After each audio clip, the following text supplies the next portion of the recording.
Untuk suaranya kedengaran ya? Aman semuanya? Aman, Pak, aman. Alhamdulillah. Baik, sesuai dari instruksi ya, instruksi dari rekan-rekan dosen dari Stikes maupun yang dari analis, bahwasanya acara pada pagi hari ini langsung saya ambil alih. Jadi, Assalamualaikum warahmatullahi wabarakatuh. Buat teman-teman semua, selamat pagi. Kita saat ini berdasarkan program tahunan ya sebenarnya mengadakan program training soft skill, pembekalan persiapan dunia kerja, khusus buat teman-teman yang saat ini mungkin akan terjun atau sudah ya, atau ada yang sudah terjun ke dunia kerja. Nah ini terkait tentang pembekalan persiapan dunia kerja. Kalau setiap tahunnya saya selalu hadir ya di kampus teman-teman semua, tapi karena suatu kendala akhirnya pelaksanaan ini kita laksanakan secara virtual seperti itu. Ya, jadi kita langsung mulai aja. Hari ini insya Allah saya akan banyak sharing mengenai pembekalan persiapan dunia kerja, karena memang tidak dapat dipungkiri bahwasanya masuknya era digital atau industri 4.0 saat ini, mau tidak mau kita harus segera menyelaraskan atau menyesuaikan diri dari kebutuhan-kebutuhan yang ada di industri.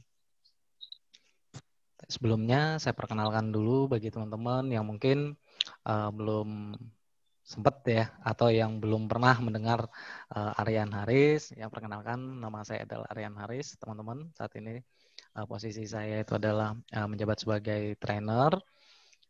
Terkait tentang pengalaman-pengalaman saya di bidang pengembangan SDM, saya ingin sekali sharing hari ini dan dimohon keaktifan dari teman-teman juga. Kalau memang ada hal yang ingin ditanyakan atau ada hal yang ingin di-sharing, nanti langsung saja ya. Mengenai profil saya, ini ada beberapa pencapaian yang pernah saya capai semasa aktif dalam di industri ya. Kebetulan saya banyak bergerak di bidang jasa keuangan. Dan ini ada beberapa ikatan atau persatuan yang sudah kita kelola. Termasuk juga di sejak tahun 2017 kemarin kita konsen untuk memperhatikan mutu-mutu pendidikan di tingkat SMK. Ya, ini ada beberapa pencapaian-pencapaian. Baik, saya langsung mulai saja. Teman-teman saya untuk pembekalan persiapan melamar kerja, mungkin sudah pasti teman-teman saya ini banyak yang tahu. Kalau mau ngelamar kerja, hal-hal yang harus disiapkan pasti nggak lepas dari surat lamaran kerja, kemudian daftar riwayat hidup, seperti itu ya. Nah, cuman masuknya atau adanya pandemi saat ini, banyak pergeseran atau perubahan-perubahan yang mau tidak mau kita harus segera menyesuaikan.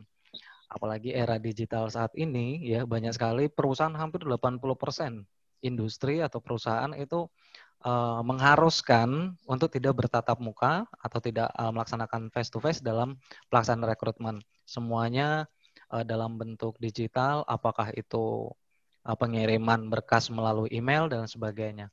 Nah, banyak keluhan-keluhan yang sering terjadi. Kenapa kok berkas lamaran kerja itu sering ditolak atau belum ada dapat tanggapan ya, atau tidak mendapat tanggapan dari HRD atau dari owner.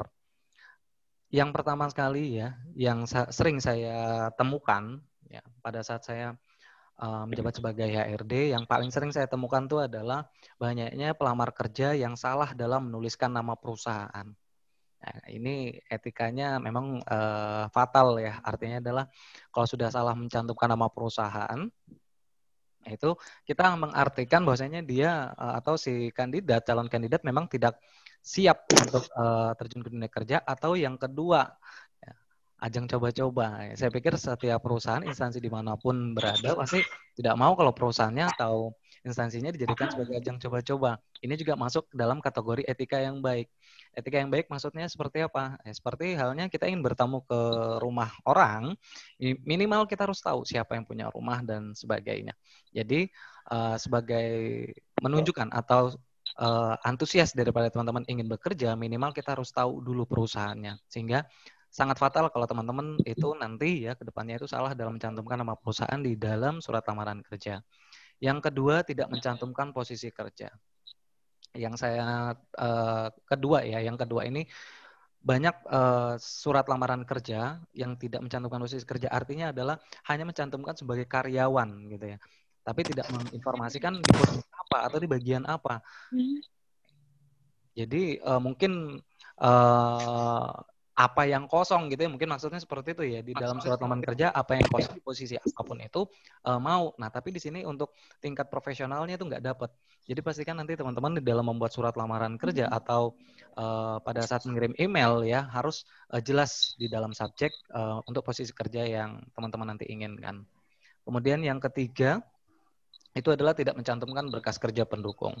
Kemarin saya dapat mandat dari kampus bahwasanya kegiatan pada pagi hari ini ya itu saya diharuskan untuk menerbitkan sertifikasi. Dan ternyata sertifikasi ini memang dijadikan sebagai syarat pendukung kelulusan atau dijadikan sebagai berkas pendamping ijazah.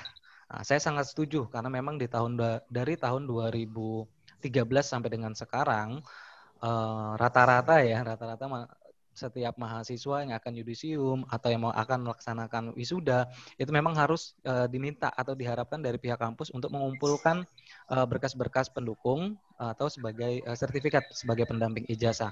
Karena itu memang ada arti dan tujuannya. Nanti akan saya jelaskan kenapa kok sertifikat-sertifikat pelatihan itu sangat besar ya pengaruhnya terhadap pemberkasan kerja. Kemudian yang keempat, CV atau daftar riwayat hidup. Ya, CV ini adalah kurikulum vitae atau bahasa lainnya atau yang sering kita dengar itu adalah daftar riwayat hidup. Jadi kebetulan teman-teman saya ya, saya sering melakukan pertemuan. Kan kemarin baru beberapa hari saya juga buka kelas bimbingan online untuk melamar kerja. Ternyata masih banyak yang bingung antara CV dan daftar riwayat hidup gitu. Kalau sudah mencantumkan CV, apakah perlu mencantumkan daftar riwayat hidup? Nah, ini sebenarnya satu file yang sama. Jadi kalau CV atau kurikulum vitae itu istilah asingnya, kalau bahasa Indonesianya atau artian dalam bahasa Indonesia itu adalah daftar riwayat hidup. Kecuali teman-teman diminta untuk lampirkan resume. Nah, kalau resume itu beda lagi.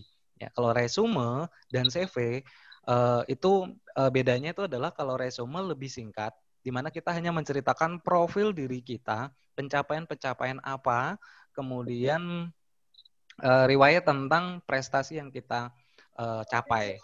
Itu di dalam resume. Jadi hampir plek persis seperti brosur. Ya, itu kalau resume. Sekali lagi kalau itu resume. Tapi kalau daftar hidup atau kurikulum vitae itu lebih banyak menceritakan lebih detail mengenai pencapaian-pencapaian yang sudah pernah kita capai, mulai dari pendidikan, program-program pelatihan, kemudian organisasi dan lain sebagainya. Kemudian berikutnya itu adalah tidak sesuai kualifikasi. Nah, banyak yang mengartikan kalau buat CV itu cukup satu saja, tapi untuk dimasukkan ke beberapa perusahaan, ya. Jadi di sini saya ingin luruskan teman-teman saya, kalau teman-teman nanti ingin cepat bergabung di perusahaan atau industri yang teman-teman inginkan, pada saat mereka share lowongan, coba deh dipahami, dibaca kembali kualifikasinya. Apakah kualifikasinya itu sesuai dengan yang sudah tertera di dalam CV kita. Jika itu tidak sesuai di dalam CV, maka dapat dipastikan kita pasti akan ditolak. Jadi nanti harapan saya teman-teman di sini ya dalam kegiatan hari ini, teman-teman bisa menyesuaikan antara kualifikasi yang dibutuhkan perusahaan dengan CV yang kita buat itu matching gitu. Jangan sampai contohnya dibutuhkan staf administrasi, ini contoh, dibutuhkan staf administrasi minimal menguasai Corel Draw misalkan atau Microsoft Office. Nah, tapi di dalam kualifikasi kita tidak sedikit pun mencantumkan kalau kita menguasai komputer. Otomatis dari pemberkasan atau dari CV kita itu tidak mendukung. Artinya sudah dapat dipastikan 90% kita akan ditolak. Nah, sebagai tenaga ahli profesional, harapan saya teman-teman ini juga harus mampu bersaing. Jadi apa yang tercantum di dalam kualifikasi lowongan kerja itu harus matching di dalam kualifikasi yang ada di CV kita. Jadi pesan saya kalau buat CV jangan satu untuk bin rame-rame gitu ya. Jadi jangan di-share ke seluruh perusahaan yang buka lowongan kerja, tapi dipastikan setiap CV kita harus cocokkan dengan kualifikasi yang mereka butuhkan gitu. Nah, ini mengenai berkas kerja yang memang seharusnya sudah bisa persiapkan. Jika nanti ingin melamar kerja, ketahui dulu ada 3 jenis berkas kerja. Yang pertama, itu ada yang dinamakan dengan berkas wajib. Berkas wajib ini adalah berkas-berkas yang memang seharusnya sudah kita miliki ya di dalam pada saat kita ingin melamar kerja. Apa saja berkas-berkas wajib tersebut? Di antaranya itu ada CV. CV ini adalah poin yang paling penting dan memang harus dimiliki. Kemudian surat lamaran kerja sebagai surat pengajuan. Kemudian ditambahkan dengan ijazah.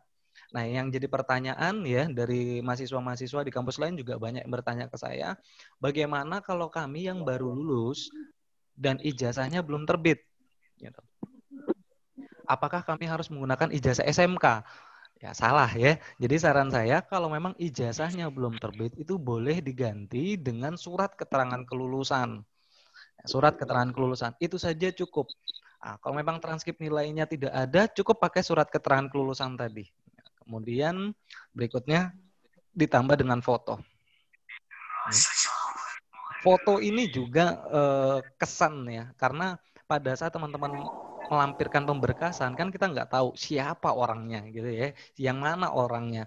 Jadi dari sisi penampilan itu memang harus bisa menunjukkan profesional dalam berpenampilan, terutama bagi yang perempuan maupun yang laki-laki gitu. Usahakan sih kalau saran saya di dalam mencantumkan foto di dunia kerja atau pada saat di berkas kerja, hindari foto-foto yang menggunakan alma mater gitu.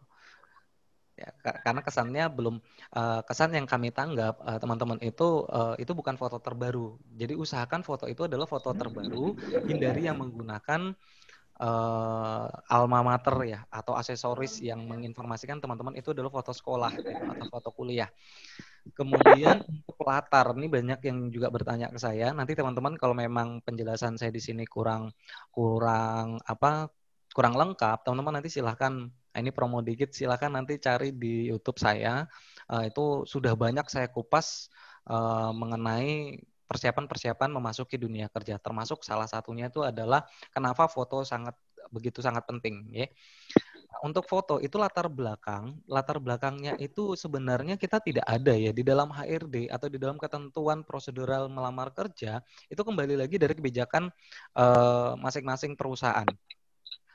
Pada umumnya untuk foto memiliki latar belakang itu bebas, artinya boleh merah, boleh biru, boleh hijau gitu ya. Asalkan teman-teman bisa menempatkan warna pakaian dan backdrop atau background. Ya jangan sampai nanti antara warna pakaian dengan warna background yang ada di belakang kita tubrukan gitu. Jadi ini adalah ciri-ciri atau berkas wajib yang memang seharusnya sudah dimiliki atau sudah dipersiapkan. Nah, ada yang kedua, ada yang dinamakan dengan berkas khusus. Ya. Berkas khusus ini adalah berkas permintaan langsung dari perusahaan. Seperti apa contohnya? Surat kesehatan, kartu keluarga, kemudian ada yang dinamakan dengan surat berkelakuan baik ya. Kemudian ada kartu kuning. Kalau dulu sih namanya kartu kuning. Kalau sekarang itu saya lihat kartunya udah nggak kuning ya. Kartu kuning itu adalah kartu referensi atau referensi dari Dinas Ketenagakerjaan yang menginformasikan bahwasanya benar teman-teman itu sedang mencari pekerjaan dan lain sebagainya. Nah, saya jelaskan dulu sedikit mengenai berkas khusus. Pada saat teman-teman nanti melamar kerja, sangat penting sekali kalau teman-teman itu bisa memahami info lowongan kerja yang tercantum.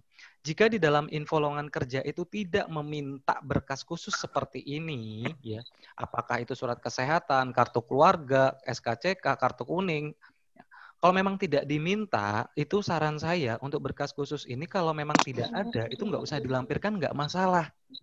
Ya, jadi jangan buang-buang uang kita harus buat surat kesehatan, SKCK gitu. Karena saya tahu untuk buat kartu kuning, surat kesehatan, SKCK itu pasti mengeluarkan dana. Ditambah lagi dengan kartu keluarga. Ini kan sebenarnya kartu keluarga ini kan privasi. Saya katakan privasi kenapa? Karena itu di dalam kartu keluarga itu yang tercantum bukan hanya nama kita saja. Ada nama keluarga kita, bahkan lengkap dengan pendidikan dan pekerjaannya. Itu saya katakan privasi. Nah, lantas ada perusahaan-perusahaan yang minta kartu keluarga. Itu apa fungsinya gitu ya? Fungsinya itu adalah untuk kecocokan. Kemudian yang paling penting biasanya kami gunakan kartu keluarga tersebut untuk kepentingan perlindungan asuransi. Jadi untuk jaminan asuransi kita bisa mengetahui siapa ahli warisnya dan lain sebagainya. Ya, nah itu diambil dari kartu keluarga. Sekali lagi teman-teman saya, kalau teman-teman ini nggak punya berkas khusus seperti ini dan tidak diminta oleh pihak industri, maka sebaiknya tidak usah dilampirkan. Jangan memaksakan untuk dilampirkan karena memang kalau memang tidak diminta berarti tidak ada penilaian untuk ini. Nah, tapi kalau seandainya sudah ada, ya nggak masalah, teman-teman boleh lampirkan. Itu sebagai berkas pelengkap saja. Nah, kalau yang pertama tadi sudah saya sharing mengenai berkas wajib yang harus dimiliki, berkas khusus berarti berkas permintaan langsung dari industri. Nah, yang ketiga itu adalah berkas pendukung. Ya, berkas pendukung ini adalah berkas yang sengaja kita tambahkan secara pribadi atau secara inisiatif ya untuk menginformasikan bahwasanya teman-teman itu memiliki keahlian-keahlian dan pernah mengikuti berbagai macam program pelatihan ya, bahkan ada prestasi di dalamnya, ada piagam penghargaan. Itu sertifikat-sertifikat pelatihan ya, kemudian piagam-piagam penghargaan itu termasuk kategori berkas pendukung. Ini teman-teman kalau memang seandainya teman-teman ini punya, ini akan jauh lebih baik mendukung dari berkas-berkas yang lain. Kenapa? Karena biasanya antara berkas wajib, berkas khusus, kemudian berkas pendukung, ya kami akan jeli melihat skill, keahlian Anda yang dalam bentuk sertifikasi, pembuktian dalam bentuk sertifikasi. Jadi di berkas pendukung itu 70% akan diperhatikan secara langsung. Jadi teman-teman pastikan memiliki berkas pendukung tersebut ya. Sekali lagi, ini adalah jenis-jenis berkas kerja. Di antaranya tadi ada berkas wajib, berkas khusus, dan berkas pendukung. Berikutnya itu adalah prosedur secara umum. Ini secara umum sebelum pandemi ya. Sebelum ada masuknya pandemi, secara umum yang dilakukan oleh HRD atau oleh industri itu seperti apa sih di dalam prosedur rekrutmen? Yang pertama sekali itu ada yang dinamakan dengan seleksi pemberkasan. Ya, ada yang dinamakan dengan seleksi pemberkasan. Faktanya itu adalah 100% orang yang melamar kerja di perusahaan tersebut itu nggak semuanya akan diambil, nggak semuanya akan dipanggil interview, nggak semuanya akan lolos seleksi berkas. Itu faktanya. Ya, jadi dari 100% ya biasanya ada 40-60 perbandingannya. 40% ya 40% itu yang biasa kita ambil. Yang memenuhi kualifikasi itulah yang kita akan tarik. Yang 60% yang tidak memenuhi kualifikasi otomatis kita akan tolak. Itu fakta di lapangan seperti itu. Ya. Jadi teman-teman saya di dalam membuat atau di dalam melakukan penseleksian berkas, HRD itu akan lebih condong melihat dari berkas-berkas, apakah itu berkas wajib, kemudian berkas pendukung. Ya. Jadi pastikan nanti teman-teman paham untuk itu. Dan usahakan masuknya 40% ya. 40% yang memenuhi kualifikasi, jangan sampai 60% ditolak. Nanti akan lebih detail lagi saya akan bahas mengenai bagaimana tahapan seleksi pemberkasan itu terjadi. Kemudian yang kedua itu ada yang dinamakan interview awal. Setelah lolos dalam penseleksian pemberkasan, ya, nanti teman-teman itu akan masuk ke tahapan berikutnya, yaitu interview.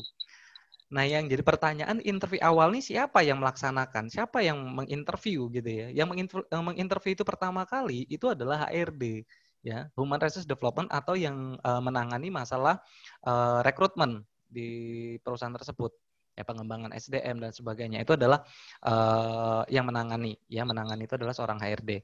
Nah, yang pertama kali melakukan penseleksian ya, dari kandidat-kandidat itu adalah dari interview awalnya adalah seorang HRD. Di mana di sini kita saya ya secara pribadi ataupun mewakili dari seluruh HRD saya juga sepakat bahwasanya yang kita nilai itu terbesar pada saat interview itu bukan keahlian, bukan masalah pencapaian. Ya, karena memang berbicara masalah keahlian tidak semua HRD itu paham. Ya, jadi kayak seperti misalkan dibutuhkan staf admin. Ya, yang paham tentang admin itu ya hanya orang-orang admin ya, kemudian di bidang atau di bagian yang memang kompetennya untuk mengambil keputusan di admin gitu. Nah, kalau seorang HRD itu yang diukur, yang dinilai itu sebenarnya ada 3. Saya kerucutkan dari 3 ini, yang paling tinggi itu adalah kepribadian. Jadi mindset kita ini adalah seperti ini, mau sehebat apapun prestasinya, kemudian nilainya, ya pencapaiannya. Tapi kalau dari kepribadiannya tidak mendukung, maka itu semuanya akan tidak akan mendapatkan penilaian apapun. Jadi pada saat interview awal, ya teman-teman memang harus bisa memastikan, pahami bagaimana cara mendapatkan skor nilai ya dalam penilaian tersebut yang dilakukan oleh HRD. Hari ini juga akan saya bongkar. Hari ini akan saya sampaikan apa aja sih gitu ya. Nah, ada yang berikutnya setelah interview itu ada psikotes. Nah, di sini juga teman-teman mungkin sering sekali ya mengikuti program psikotes, bahkan di kampus pun sering ya. Yang perlu saya garis bawahi di sini, psikotes yang sering dilakukan oleh HRD itu adalah psikotes yang besar kaitannya dengan penilaian kepribadian. Jadi bukan diukur dari tingkat kecerdasan. Psikotes itu bukan menentukan salah dan benar, tidak. Hanya saja dari hasil psikotes di dunia kerja, yang biasa kita ambil itu adalah minat bakatnya, kemudian kepribadiannya matching nggak dengan posisi yang akan mereka ambil. Ya, atau bidang posisi yang saat itu dibutuhkan. Kalau nggak sama atau tidak sesuai, maka ada juga ya, atau banyak sekali yang gagal di psikotes. Jadi teman-teman juga di sini harus bisa menyesuaikan. Nanti di sini insya Allah di segmen akhir kalau nggak salah saya akan contohkan psikotes kerja yang paling sering digunakan. Dan bagaimana cara mengerjakannya. Insya Allah nanti mudah-mudahan waktu kita cukup, saya akan bahas tentang psikotes. Kan saya pikir setiap perusahaan ya, kembali lagi dari kebijakan perusahaan, wajar rasanya kalau seandainya setiap perusahaan ingin mencari orang yang sehat ya. Jadi tes kesehatan ini juga akan menjadi bagian dalam prosedur rekrutmen. Tapi di sini ya ada yang dinamakan dengan tahapan akhir atau interview. Nah, apa bedanya interview awal dengan interview akhir?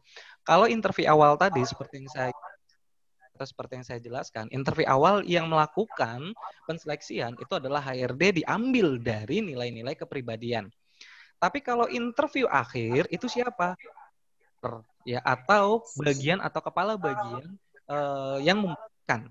Artinya yang memutuskan teman-teman itu layak apa tidak. Jadi sifatnya HRD ini hanya sekedar mengusulkan, ini loh kandidat-kandidatnya, sekian orang, cocok enggak gitu dengan yang dibutuhkan. Nah, nanti di seleksi akhir atau di tahapan interview akhir ini, owner yang akan menentukan, owner atau user ya, jadi mereka yang akan memutuskan. Nah, apa bedanya Pak interviewnya?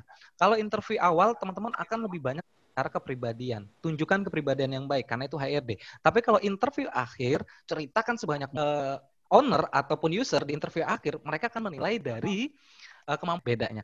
Jadi kalau interview awal tadi dengan HRD kita berbicara berpenampilan dan sebagainya. Tapi kalau sudah di interview akhir, nah ini deh. Di interview akhir itu bahas masalah keahlian di interview akhir. Jangan di interview awal. Ya. Sekali lagi HRD, tidak semua HRD paham tentang keahlian-keahlian, skill-skill yang dibutuhkan di perusahaan tersebut. Tapi kalau di user, di interview akhir, itu sangat paham sekali. Jadi di interview akhir ini lebih banyak kita tonjolkan tentang kemampuan-kemampuan diri kita. Seperti itu teman-teman ya. Terus kemudian yang terakhir boleh dilakukan keputusan teman-teman ini cocok atau tidak. Kemudian dilakukan tindak lanjut berikutnya. Biasanya penandatanganan kontrak atau perjanjian kerja. Bisa kita lakukan sebelum pandemi. Nah, tapi setelah pandemi, apa ini mulai dari penseleksian berkas hingga interview akhir itu dikerucut jadi hanya 3 tahapan. Apa saja tahapannya? Yang pertama itu adalah seleksi berkas. Seleksi berkas ini juga dilakukan secara online, teman-teman ya. Artinya teman-teman harus bisa bagaimana caranya mengirim berkas melalui online atau melakukan pengiriman pemberkasan melalui email. Nah, yang jadi bahan kerja di banyak sekali email perusahaan. Tapi kenapa ya kok saya nggak dipanggil-panggil? Teman kalau saat mau melamar kerja, pastikan pahami dulu info lowongan kerja. Diminta nggak berkas-berkas seperti berkas-berkas pendukung gitu ya. Kalau memang nggak diminta, ikuti yang dia minta tuh apa gitu. Kemudian kapasitas size-nya itu berapa? Jangan sampai melebihi. Jadi jangan sampai menyalahkan perusahaan atau menyalahkan user atau HRD. Gara-gara kita sudah nge-share lamaran kerja, kita nggak dipanggil-panggil. Yang kita harus lakukan itu adalah introspeksi dulu. Kita lihat CV sama surat lamaran kerja, misalkan. Tapi ternyata yang kita lampirkan ijazah, kemudian sertifikat pelatihan dan lain sebagainya. Lowongan kerja, silahkan masukkan CV dan surat lamaran kerja Anda. Nggak ada embel-embel yang lain. Maka ikuti. Artinya adalah cukup surat lamaran kerja dan CV. Kalau diminta cuma CV, ya cukup CV saja. Nggak usah yang lain-lainnya. Nah, dan pastikan kalau memang tidak ada informasi, silakan misalkan info dari lowongan kerjanya, silakan masukkan berkas kerja Anda. Ya, silahkan melamar atau apapun itu yang tidak menginformasikan pemberkasan apa saja. Maka ya, yang menurut teman-teman itu perlu diketahui oleh perusahaan, dimasukkan dalam sebuah file, kemudian dibentuk dalam bentuk itu tidak melebihi 2 mega. Biasanya HRD akan menentukan kapasitas mega atau jangan lebih 1 mega. Nah, itu teman-teman usahakan ikuti ya. Sudah menyerahkan berkas melalui email, HRD ini akan melakukan penseleksian. Nah, yang menjadi riskan itu adalah yang perlu teman-teman perhatikan. Bagaimana kalau seandainya berkas kerja itu kita kirim melalui aplikasi? Jadi perusahaannya sudah buat aplikasi rekrutmen, teman-teman masuk kerja di aplikasi tersebut itu benar-benar yang memenuhi kualifikasi. Contoh, dibutuhkan seorang wanita. Otomatis yang pria nggak bisa ngelamar. Karena kalau sudah melamar, otomatis aplikasi akan nolak. Yang masuknya dalam aplikasi, yang melakukan penolakan itu bukan HRD, tapi sistem. Jadi pastikan teman-teman itu memang harus memenuhi kualifikasi kalau di aplikasi. Tapi kalau memang seandainya tuh langsung melalui email, bukan aplikasi yang dibuat oleh perusahaan, ya itu mungkin masih ada negosiasi ya. Negosiasi ada besar kesempatan masih dilihat oleh HRD berkas-berkas kerjanya. Tapi kalau ditolak oleh by system dari aplikasi, maka HRD pun biasanya tidak melihat dari berkas kerja yang dilampirkan. Nah, ini teman-teman di tahun ini kan lagi booming-boomingnya menggunakan aplikasi Zoom ini juga itu salah satu sarana yang biasa dilakukan oleh HRD untuk pelaksanaan interview. Ya, interview. Apa bedanya Pak kalau yang dulu dengan yang sekarang? Kalau yang dulu kan kita face to face, langsung bertatapan muka, penampilan dan sebagainya, gerak-gerik tubuh ya atau gestur tubuh itu akan dinilai. Tapi kalau pada saat menggunakan Zoom itu gimana? Ya sama aja ya, penilaiannya nggak ada yang beda. Nah, cuman dari keseluruhan penampilan dan sebagainya ya itu mungkin nggak spesifik dinilai tidak seperti pada saat kita melakukan interview face to face. Seperti itu. Nah, terus kemudian ada tips-tips saya kalau pada saat nanti teman melaksanakan interview ini, apakah itu Zoom atau video call, ya pastikan suara ya. Nah, suara itu tidak terlalu berisik. Kemudian teman-teman itu cari lighting-nya atau pencahayaannya yang cukup. Kemudian koneksi internet yang stabil gitu. Seperti itu. Sehingga tidak ada gangguan-gangguan yang menghambat dari pelaksanaan interview teman-teman semua. Nah, nanti setelah dari interview HRD baru deh langsung diputuskan atau teman-teman akan berkesempatan melaksanakan interview dengan user. Nah, sejauh ini tahapan ini pandemi seperti ini. Tapi ada juga beberapa perusahaan besar sebelum interview dengan user kembali lagi dari kemampuan perusahaan. Karena ada beberapa perusahaan yang mungkin tidak bisa melaksanakan psikotes secara online gitu. Nah, tapi kalau ada perusahaan yang bisa, kemungkinan saja mereka akan melaksanakan psikotes itu secara online. Tinggal teman-teman ikuti arahannya. Seperti itu. Nah, sekarang saya mau kupas lebih detail. Kalau tadi berkas kerja sudah saya sedikit singgung. Bagaimana ya yang menarik dan juga surat lamaran kerja yang benar. Kan contoh CV atau daftar hidup yang kreatif, di mana CV ini berbeda dari CV-CV pada umumnya. Kemudian surat lamaran kerja kreatif itu yang seperti apa? Nah, saya akan tampilkan contohnya.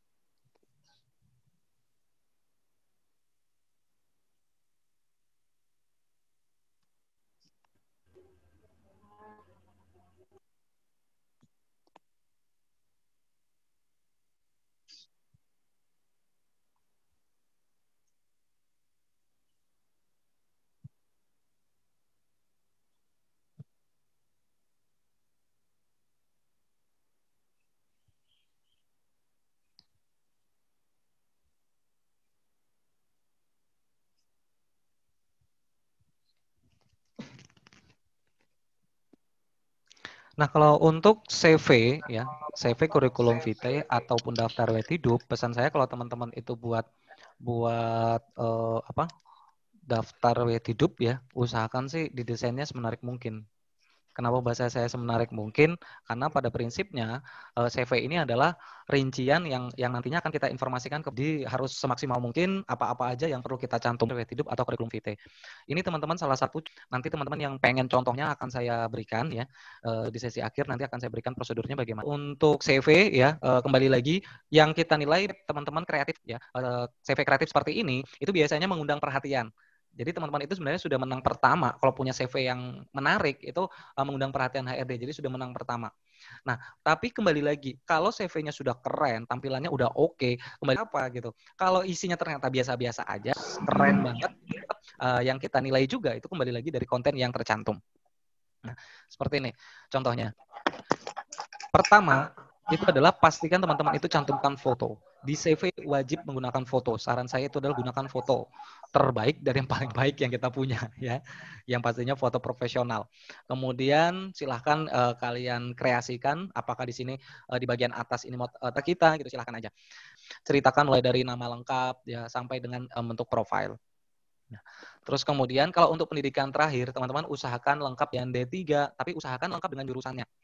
Kemudian untuk nomor handphone ya, yang kita lihat di sebelahnya, di sampingnya di halaman kontak, itu pastikan alamat tertera. Nah, yang jadi yang membingungkan teman-teman saya, kebanyakan yang ingin melamar kerja, bagaimana kalau seandainya dia seorang perantauan?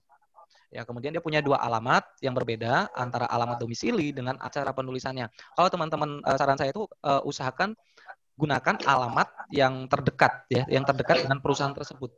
Jadi kalau memang misalkan alamat KTP itu yang lebih dekat, maka gunakan alamat KTP. Tapi kalau seandainya alamat domisili yang lebih dekat, maka gunakan alamat domisili. Antara alamat sesuai ID dan juga terlalu numpuk dan terlihatnya alamat saja itu. Berikut saya mau singgung masalah nomor handphone.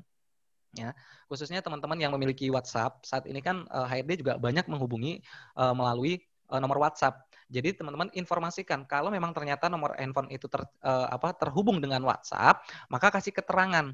Keterangan itu boleh di sampingnya buka kurung WA gitu. Jadi HRD tahu kalau itu terhubung dengan WA. Seperti itu. Nah, untuk email saya sedikit tambahkan ya, pastikan email itu juga menginformasikan profesional teman-teman lah. Jangan sampai email itu menunjukkan ini adalah terlalu, biasanya kan ada email yang tidak ada, usahakan sih kalau buat email yang profesional nih teman-teman. Ya, misalkan namanya itu adalah Halifah gitu, misal mail.com. Menginformasikan, keuntungannya adalah HRD bisa tahu gitu, kalau itu adalah emailnya si Halifah gitu. Jangan sampai nanti misalkan namanya Halifah gitu, tapi emailnya aku cantik gitu ya, @gmail.com. HRD nggak pernah tahu. Kenapa pesan saya di email ini? Karena pada saat teman-teman ngirim berkas melalui email, otomatis kan email jangan sampai menggunakan email yang maknanya agak sedikit lebay gitu ya. Jangan. Khusus S1 maupun yang D3, pesan saya kalau ingin mencantumkan pendidikan formal, itu jangan terlalu rinci, jangan terlalu detail. Kemarin saya ada sempat kasih giveaway ya, saya buatkan CV ya di salah satu perguruan tinggi saya buatkan CV, tapi ternyata CV dicantumkan ya. Jadi dicantumkan mulai dari mal aja itu sudah ada beberapa gitu. Nah, itu pemborosan menurut saya karena biasa di pendidikan akhir. Jadi cukup seperti ini teman-teman ya. Paling atas di pendidikan formal itu jangan sampai terbalik. Yang paling atas itu adalah pendidikan akhir. Nah, yang kedua itu adalah pendidikan awal atau sebelum sarjana. Nah, jadi kalau teman-teman sarjana itu cukup 2 bait seperti ini aja. S1-nya itu di mana, kemudian SMA-nya apa. Susah lah Mas, Mbak ya, pesan saya. Karena dia nggak pengen tahu masuknya, ya HRD rata-rata apa, lulusnya tahun berapa. Ya kalau masuknya normal semester udah lulus. Nah, bagaimana dengan yang 10 semester gitu kan, tahun lulusan terakhir saja. Jadi seperti tahun ini 2020 gitu. Di Stikes. Kemudian untuk teman-teman yang punya riwayat organisasi, di sini saya juga mau jelaskan sedikit, Pak. Saya mau ikut, saya ini pernah organisasi, cantumkan. Tapi organisasinya ini Pak nggak ada kaitannya dengan dunia kerja, loh nggak masalah. Kenapa? Organisasi yang teman-teman cantumkan itu menginformasikan keaktifan, ya. Tapi ini kan cuma anggota, nggak masalah sih nama-nama organisasinya. Pilih ya beberapa poin saja yang menurut teman-teman itu yang paling menonjol. Seperti itu. Ya misalkan itu cuma sekretaris, ketua, anggota, nggak masalah. Ya. BEM apa aja? Yang ikut BEM biasanya catat di CV. Oh ya, untuk teman-teman yang sudah join, yang pengen join ya, saya pikir nanti bisa masuk gabung di season yang kedua, yang setelah program ini. Jadi nanti untuk teman-teman yang tidak bisa gabung di sesi yang pertama, saran saya masuk ke sesi yang kedua, ya ini sekitar jam 11 siang kita akan mulai sampai dengan selesai. Ya. Karena memang kapasitas Zoom yang saya miliki ini bisnis ya, artinya cuma 100 kapasitas di sesi yang pertama. Jadi setiap sesi kita bukanya. Pendidikan, saya lanjut lagi ya. Bagaimana dengan penguasaan bahasa gitu, penguasaan bahasa. Oh iya teman-teman, di sini sedikit saya sharing mengenai keahlian apapun teman-teman, usahakan untuk tidak mencantumkan persentase. Ya. Biasanya kan kita terlalu khawatir persen bahasa Inggris kita cuma 50. kemampuan Office, Word, ya. Kenapa saya katakan jangan dibuat atau cantumkannya, hindarinya kenapa? Karena kita nggak tahu nih teman-teman, berapa batasan persentase. Misalkan teman-teman ini menguasai komputer atau menguasai Microsoft Office deh, di sini saya contohkan. Ya, Office ternyata teman-teman taruhnya 70%. Ternyata ada anak SMK jurusan multimedia masuk gitu ya. Nah, itu menguasai Microsoft Office, video editing, ada yang mencantumkan Microsoft. Teman-teman juga persentase, kalimatnya aja, nggak usah ditambahkan uang kalian itu cuma berapa persen, jelaskan nanti pada saat teman-teman interview. Ya, tapi kalau untuk di pemberkasan kerja, saran saya jangan. Kemudian kita langsung masuk ke pendidikan non formal. Ya, kalau tadi sudah saya jelas sedikit, saya sharingkan mengenai pendidikan formal adalah pendidikan yang kita tempuh di perguruan tinggi maupun sekolah. Kalau yang non formal itu di luar. Termasuk kegiatan pada pagi hari ini, teman-teman jangan lupa tentang soft skill yang persiapan pembekalan. Disayangkan kalau ada teman-teman dari tingkat sarjana kan selama menempuh pendidikan orang ini monoton. Artinya aktivitasnya ya cuman pencapaian yang ada di sekolah saja gitu. Jadi untuk pengembangan dirinya ya keaktifan dalam mengikuti pelatihan-pelatihan tuh nggak punya. Nah, usahakan teman-teman itu cantumkanlah ya. Cantumkan apapun itu yang menginformasikan Anda diberikan atau pernah mengikuti sebuah pembekalan tentang keahlian. Kayak yang saya tahu kan kalau misalkan kan kadang ada juga sama. Nah, itu silahkan ya, silahkan. Kemudian nama programnya ditambahkan dengan di mana atau apa lembaga yang untuk pengalaman kerja. Ini sekali lagi teman-teman saya yang akan bersaing di dunia kerja, khususnya di pemberkasan kerja, pengalaman kerja jangan sampai kosong kalau bagi teman-teman yang pernah melaksanakan magang.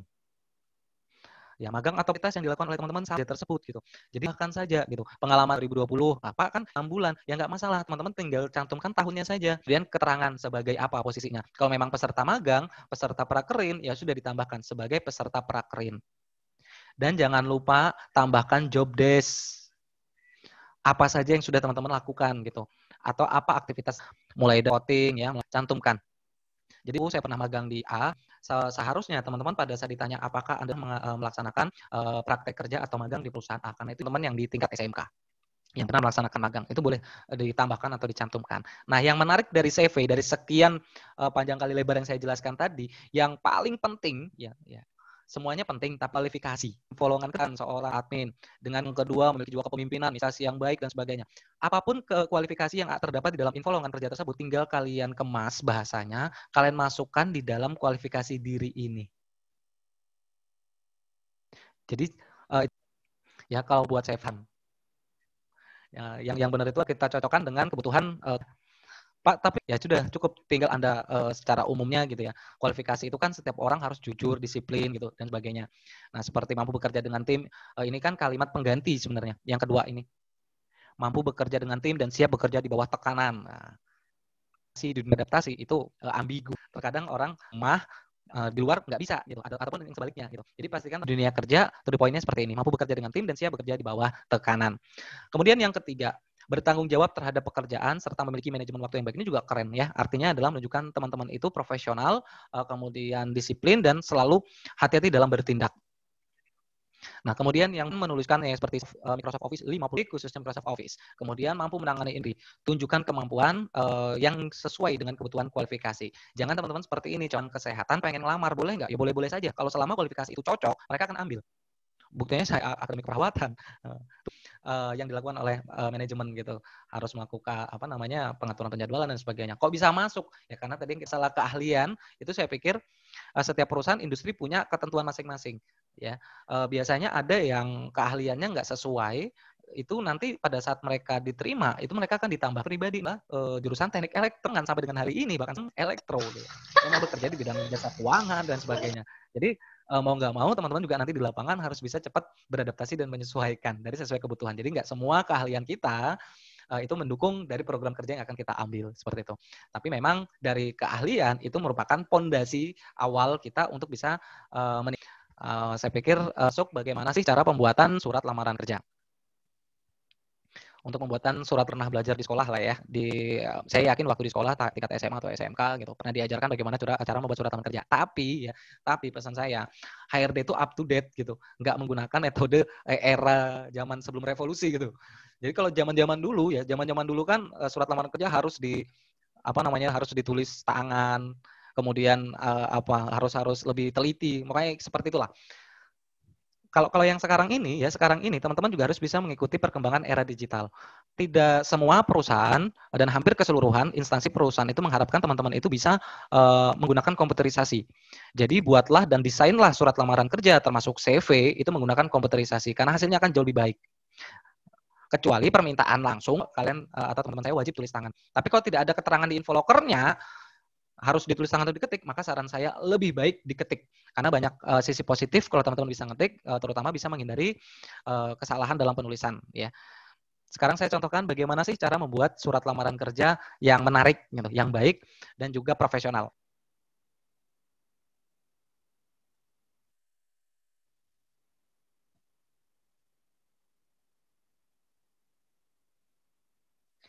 Ya, tulis tangan. Tapi kalau untuk berapa lembar, nah ini saya mau sedikit tambahkan. Kalau CV itu harus berapa lembar sih Pak? Harus boleh nggak sih kita buatnya berlembar-lembar, 3 lembar, 4 lembar? Kita dari HRD itu nggak punya cari yang poin yang penting minimal 2 lembar, tapi 1 lembar. Nah, saya kalau ya cek, oke. Jadi saya tambahkan lagi. Jadi kalau memang harus ditulis tangan maupun diketik surat lamaran kerja maksud untuk yang profesional dan sebagainya. Seperti ini teman-teman saya. Lamaran kerja itu harus yang terbaru, artinya adalah tempat dan juga tempat jangan lupa dicantumkan. Nah, kalau didesain menggunakan ya kop surat itu bisa terdiri dari foto ya, foto seperti kategori surat lamaran kerja kreatif ya. Boleh menggunakan foto kemudian tambahkan nama ya. Seperti ini contohnya. Kemudian kalau memang ditulis tangan, maka tidak perlu pakai kop-kop surat. Nah, sekarang dalam menuliskan nama perusahaan itu fatalnya singkat, padat dan apa yang kalian ingin. Contoh kayak di misalkan teman-teman yang pengen bekerja, ini salah satu industri ya di Banjarmasin karena baru beberapa hari yang lalu sempat buka lowongan kerja. Nih, kalimatnya yang saya senangi ya. Kalau teman-teman bisa membuat kalimat langsung pada poin, tersebut nama perusahaannya ya kan. Jadi saya ulangi, saya lowongan kerja nama perusahaannya PT Wijaya apa, kemudian yang saat ini membutuhkan sebagai posisinya. Itu kalimat setelahnya. Maka saya sangat tertarik untuk dapat memiliki kesempatan ya menempati posisi tersebut. Langsung nih ya. Jadi kan untuk menempati posisi tersebut dan jauh lebih baiknya seperti ini. Mengingat gitu dibutuhkan sesuai dengan kemampuan. Di awal aja HRD sudah penasaran. Dikatakan bahwasanya kualifikasi yang kemudian tambahkan mengenai identitas. Kalau di surat lamaran kerja, identitas itu secukupnya saja. Ya, identitas pengalaman kerja, silakan Anda cantumkan pengalaman kerjanya di mana. Ya, misalkan pengalaman 1 tahun sebagai apa. Nah itu keren itu. Ya. Kemudian untuk bahan pertimbangan berkas-berkas yang kalian lampirkan. Kalau dikirim melalui email, Pak, berkas yang dia minta itu cuma kurikulum yang dicantumkan. Ini ya, cuman pesan saya kalau memang berkas sertifikat, piagam penghargaan, bahkan untuk dicantumkan semua itu nggak cukup dalam 1 lembar kertas, maka pesan saya cukup teman-teman singkat kalimat yang terakhir, boleh disingkat seperti ini, ya, 1 lembar atau dihapus 1 lembarnya diganti dengan berkas-berkas pendukung lainnya. Kalau misalkan teman-teman kirim ini melalui gitu ya, karena sudah jelas kalau difotokopi. Jadi kalau memang itu di-scan ataupun difoto 1 lembar foto gitu ya, foto mengenai apa atau biasanya di umumnya sih menggunakan 1 lembar scan ya, 1 lembar scan ijazah, kemudian 1 lembar scan transkrip nilai gitu. Tapi kalau dia diajukan langsung ke perusahaan, maka teman-teman, nah terakhir saya singgung masalah tanda tangan, teman-teman kalau dikirim melalui email itu, tapi kalau teman-teman itu menyerahkan secara langsung, maka wajib ditandatangani email atau soft copy, cukup di tulis aja nama lengkap kalian. Tapi kalau itu dikirimkannya itu melalui langsung ke perusahaan di mana ini kalian print, maka itu wajib ditandatangani. Dan jangan pula kita tambahkan materai, ya salah kalau ditambahkan materai. Karena ini surat pengajuan dan surat pengajuan atau surat permohonan tidak ditambahkan dengan materai. Saya jelaskan mengenai surat lamaran kerja, saya pikir kalau memang ada hal yang ditanyakan atau didiskusikan atau yang pengen contohnya, minta ke saya gitu ya. Oke. Berikutnya teman-teman saya sekitar 20 menit lagi ya kita selesai. Kalau mau tulis di kotak atau di apa itu di pesan atau di chat ya. Jadi nanti bisa saya bahas kalau memang waktunya cukup. Kalau memang waktunya nggak cukup, nanti mungkin teman-teman bisa lihat di YouTube detail di YouTube saya. Lengkapi pemberkasan, melewati seleksi pemberkasan dan dinyatakan lulus. Mana sebenarnya penilaian HRD terhadap ini ya teman-teman saya. interview kerja itu ada 3 sebenarnya penilaian tertinggi ya. Penilaian yang akan ada tapi tidak seberapa berpengaruh kalau di tingkat nilai gitu ya. Itu yang akan dinilai HRD sebenarnya yang menilai. Setelah itu nanti akan diserahkan ke diserahkan ke bagian pemutus akhir atau interview akhir seperti itu. Ini dia. Tata cara pelaksanaan interview.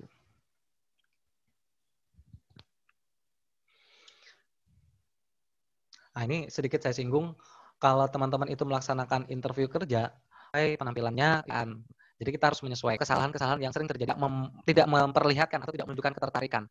Ya, kenapa saya katakan tidak menunjukkan teman-teman yang ingin atau yang melaksanakan interview tar banget, nggak senyum gitu, diem gitu. Ya kan HRD juga bingung, ini orang sebenarnya mau ngelamar kerja apa enggak sih gitu ya. Ini orang ini sebenarnya seneng nggak sih pengen mau kerja di sini atau cuma sekedar coba-coba. Nah, biasanya kita mindsetnya gitu. Jadi usahakan kalau paduleh lah gitu ya. Jangan fatal. Nanti saya yang sifatnya menjebak dan bagaimana cara menjawabnya. Nanti di segmen berikutnya saya, karena biasanya ini akan ditanyakan langsung dari HRD gitu ya. Mbak, sejauh mana Anda mengenal perusahaan kami? Nah, itu kalau teman-teman jawabnya nggak tahu, maka lunturlah interview tersebut. Kenapa? Nama perusahaan. Jadi jangan sampai teman-teman nggak tahu profil perusahaan.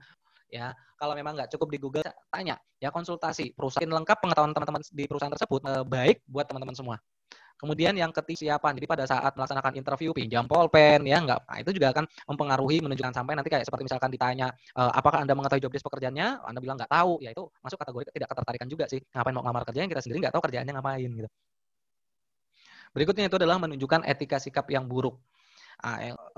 Kita sedikit biasanya kami akan mengukur dari attitude itu terlihat dari mana. Etika izin dulu gitu ya. Kemudian etika Anda duduk tapi nggak punya etika gitu.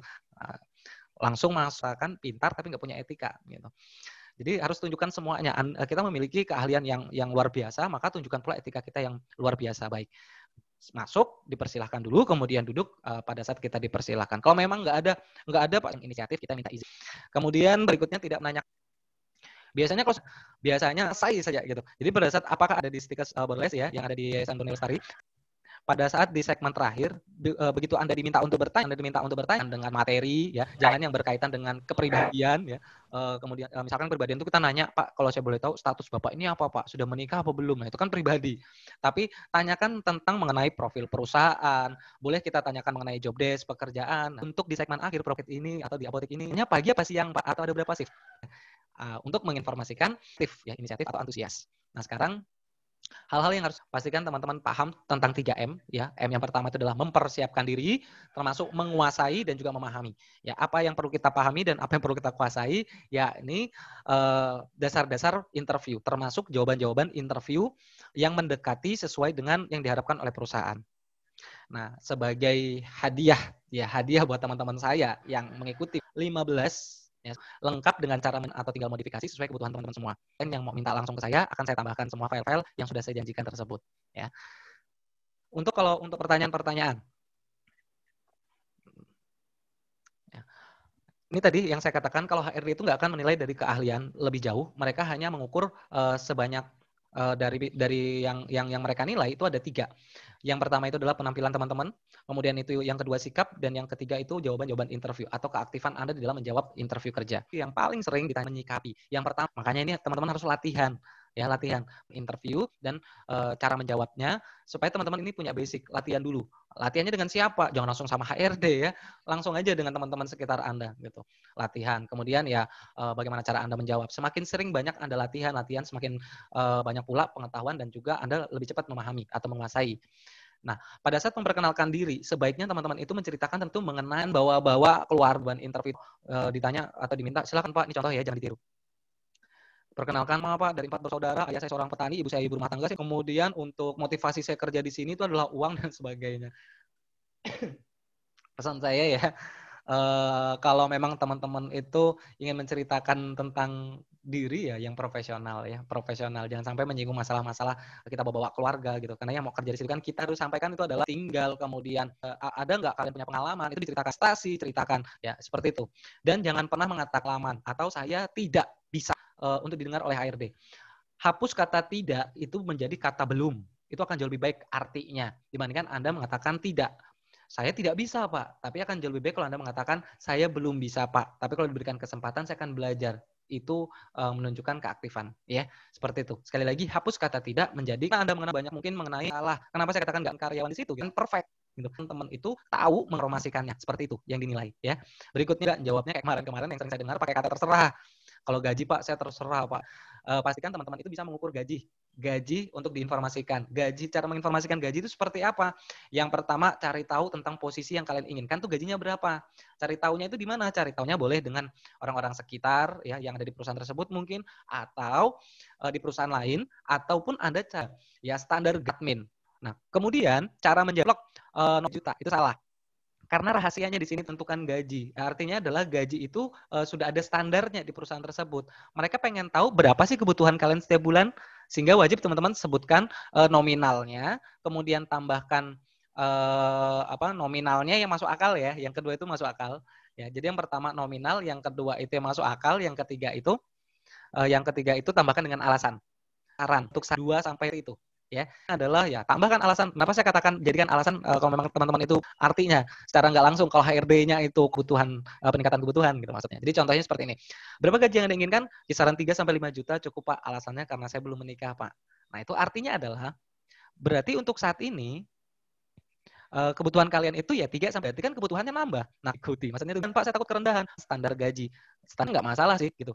Cuma nanti diterima baca dan pahami benar-benar isi kontrak. Seneng dulu, langsung tanda tangan. Yang betul itu adalah baca dulu. Cocok nggak gaji yang mereka berikan dengan kebutuhan kalian? Kalau nggak cocok gimana Pak? Nego. Ya, negosiasi boleh ya dipersilahkan melakukan negosiasi. Mau tahu Pak pokoknya ya seperti itu. Saya informasikan di awal pada saat interview sampai 5 juta. Kalau saya boleh tahu dengan nominal yang Bapak berikan di bawah dari yang penambahan insentif dan lain sebagainya yang bisa saya capai, nah itu keren. Siapa tahu aja di dalam surat kontrak kerja itu gajinya cuma 3 juta, tapi ternyata itu gaji pokok. Makanya itu perlu kerja. Terus kemudian ada motivasi. Kenapa Anda ingin bekerja di perusahaan ini? Kerja di sini karena saya butuh uang atau butuh pekerjaan. Ya jangan juga mengapa Anda menginginkan pekerjaan ini, hubungkan dengan kualifikasi di perusahaan tersebut. Karena saya melihat dari kualifikasi yang Bapak butuhkan, itu sesuai dengan kemampuan dan juga pengalaman di bidang itu. Apakah ada pertanyaan cukup Pak kategori kurang perusahaan dan sebagainya. Ini dulu teman-teman saya mengenai pertanyaan-pertanyaan detail. Cuma nanti teman-teman yang dapat 15 daftar pertanyaan interview, jika ada hal-hal yang ingin ditanyakan, nanti silakan langsung tanyakan ke saya. Karena setelah program sharing ini, kemudian kita nggak, setelah program ini selesai, jadi setelah ini surat teman kerja atau CV-nya nanti akan saya berikan. Kalau memang Pak, saya akan berikan waktu untuk kita melaksanakan role play sebelum teman-teman itu interview di perusahaan tersebut. Seperti itu ya. Jadi mudah-mudahan fasilitas ini terutama masalah bimbingan online sering dilakukan di industri-industri di bidang kesehatan. Walaupun kecerdasan dan kreativitas, biasanya kita nilai paling tinggi itu adalah kepribadian. Ini adalah aspek yang teman-teman pernah ketahui. Ada soal-soal yang berkaitan dengan sinonim, pencocokan kata, antonim, lawan kata, hubungan atau perbandingan. Nah, itu seperti ini. Ya, ini apa tujuannya? Biasa kita pengen mengukur sejauh mana pengetahuan Anda mengenai komunikasi, gitu ya. Komunikasi seperti itu. Kemudian yang kedua, selain tes kemampuan verbal, kita juga pengen tahu numerik ya, pengetahuan nalar Anda dalam berpikir, kemudian kecepatan seperti ini. Contoh misalkan kan kalau yang nggak paham ini maksudnya apa gitu. Seperti ini gitu. Ada keterangan A itu 1, B itu 2, C itu 3, D itu 4 gitu. Sampai dengan muncul soal A ditambah C, maka tambahkan A ditambah C, A itu 1, C itu 3. Nah, 1 tambah 3 sama dengan 4. Tapi jangan juga jawabannya 4 gitu. Biasanya jawabannya juga harus huruf. Jadi A ditambah C sama dengan D. Seperti itu ya. Nah, kemudian 2 tambah 3, B ditambah C, 2 ditambah seperti itu teman-teman. Tinggal nanti kecepatan aja ini, kecepatan dalam kemampuan visual. Nah, ini yang buat miring kira-kira bagaimana cara Anda berpikir. Nah, ini pengen membayangkan ilustrasi Anda, berimajinasi Anda itu mengenai apa yang Anda bayangkan. Ini di sini misalkan contohnya di sini ada kotak-kotak bulat, kemudian ada segitiga, kemudian lingkaran gitu ya, dan seterusnya. Nah, ini tinggal teman-teman bayangkan kira-kira berikutnya itu apa gitu. Nah, ini. Kalau nanti teman-teman pengen contoh-contoh psikotes, nanti boleh minta ke saya. Jangan harapin saya itu nggak bisa satu kemampuan Anda dalam berlomba. Ini yang paling sering sih saya lihat ya. Kalau memang nanti teman-teman diminta dari pola-pola yang sudah ditentukan seperti ini, maka teman saya sharing aja. Kalau untuk membuat pola gambar itu tidak diukur dari bagusnya sebuah gambar, tapi biasa kita akan melihat dari gambar ini bakal jadi apa. Ya, jadi hasil akhirnya itu apa? Pesan saya itu adalah upayakan di dalam membuat sebuah gambar itu benda hidup ya, benda hidup atau menginformasikan kreativitas hati. gambar misalkan titik tiba-tiba benda hidup seperti itu. Di nomor 33 yang bawah ini buatnya apa? Kita buatnya itu adalah ati gitu, jangan ya. Misalkan atap rumah kita buat tapi di atasnya ada orang. Nah, itu hasilnya akan jauh lebih baik. Menceritakan kreativitas. Pola gambar Anda ini akan jadi apa? Anda diminta untuk menggambar juga mengenai gambar manusia, rumah, pohon, dan lain sebagainya. Nah, di sini saya kasih triknya. Kalau diminta untuk gambar manusia, usahakan lakukan kalau ada pintunya, ada pohon, ya usahakan pohon-pohon bawahnya gitu, yang kemudian batangnya besar. Kalau hati-hati pada soal satu buah lembar kertas, sudah gambarnya bagus tapi nggak punya nilai. Nah, kalau misalkan diminta gambar sekaligus di dalam satu buah lembar kertas, maka pastikan logikanya sambil berpikir gitu. Rumah lebih tinggi atau lebih besar daripada manusia. Ya gitu. Jadi jangan sampai orangnya besar, rumahnya besar, sejajar pula. Nah, itu jangan salah ya. Yang betul manusia pohon menghitung, biasa disebut dengan tes skor, menghitung mulai dari atas sampai bawah, kemudian nanti akan diminta untuk tarik garis dan sebagainya, ikuti saja arahannya ya. Nah, kalau ini adalah tes kepribadian, ya di mana mendekati dan yang tidak mendekati. Biasanya soalnya itu adalah diminta pilih, setiap soal itu pilih salah satu. Satu yang paling mendekati kepribadian kita, dan satu yang paling tidak mendekati kepribadian kita. Biasanya seperti itu. Tinggal baca dan pahami saja isi ya. Jadi teman-teman jangan stres di soal-soal berikutnya. Ya itulah tes kepribadian. Saya pikir itu teman-teman saya untuk program kita kali ini ya.